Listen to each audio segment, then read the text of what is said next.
নামের গেরোয় দফায় দফায় বন্ধ হয়ে যাচ্ছে অ্যাকাউন্ট, যার জেরে কর্মক্ষেত্রে পড়তে হচ্ছে বিপুল ক্ষতির মুখে। রীতিমতো অতিষ্ঠ হয়ে এবার মেটার বিরুদ্ধে মামলা দায়ের করলেন এক আইনজীবী। তবে তাৎপর্যপূর্ণ বিষয় হলো, যে ব্যক্তি মামলা দায়ের করেছেন তার নাম মার্ক জুকারবার্গ। অর্থাৎ এক মার্ক জুকারবার্গ মামলা দায়ের করলেন অন্য এক জুকারবার্গের বিরুদ্ধে। ঘটনা প্রকাশ্যে আসতেই শোরগোল শুরু হয়েছে।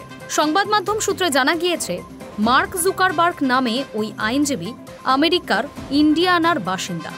গত ৩৮ বছর ধরে আইনের পেশায় যুক্ত সে। তার অভিযোগ, সম্পূর্ণ অন্যায়ভাবে গত ৮ বছরে ৫ বার তার অ্যাকাউন্ট ব্লক করা হয়েছে। প্রতিবারই দাবি করা হয়েছে তিনি অন্য কারো নাম ভারিয়ে ফেসবুক অ্যাকাউন্ট খুলেছেন। বারবার এই ঘটনার জেরে কয়েক হাজার ডলার আর্থিক ক্ষতির মুখে পড়তে হয়েছে তাকে। তার প্রচুর মক্কেল ফেসবুক মারফত তার সঙ্গে যোগাযোগ করেন, সেটি বন্ধ হওয়ায় বিপুল ক্ষতি হয়েছে তার। এর ফলেই ম্যারিয়ান সুপিরিয়র কোর্টে মেটা বা ফেসবুকের বিরুদ্ধে দায়ের হয়েছে এই মামলা। শুধু তাই নয়, আইনজীবীর দাবি, মেটা তার $১১,০০০ মূল্যের বিজ্ঞাপন সরিয়ে তার সঙ্গে হওয়া চুক্তি লঙ্ঘন করেছে। আইনজীবী জুকারবার্গ বলেন, মেটা অ্যাকাউন্ট বন্ধ হওয়ার পর পুনরায় তা চালু করার জন্য সংস্থা যা বলেছে তাই তিনি করেছেন।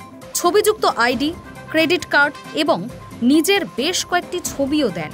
সংস্থার তরফে জানানো হয়, যদি এই স্থগিতাদেশ সঠিক নয় বলে মনে হয় তাহলে আপনি আপিল করতে পারেন। পরদিনই আমি আপিল করি, কিন্তু ৪ মাস পরও ওদের তরফে কোনো প্রত্যুত্তর আসেনি। আইনজীবীর দাবি, শেষবার যখন অ্যাকাউন্ট বন্ধ করা হয়েছিল তা পুনরায় খুলতে ৬ মাস লেগে যায়। আমি জানি না আর কিভাবে তাদের দৃষ্টি আকর্ষণ করব, তবে মেটার তরফে এই অ্যাকাউন্ট বন্ধের বিষয়টিকে অনিচ্ছাকৃত ভুল বলে দাবি করা হয়েছে এবং ভবিষ্যতে এটা যাতে না হয় সেদিকে খেয়াল রাখা হবে বলেই জানানো হয়েছে।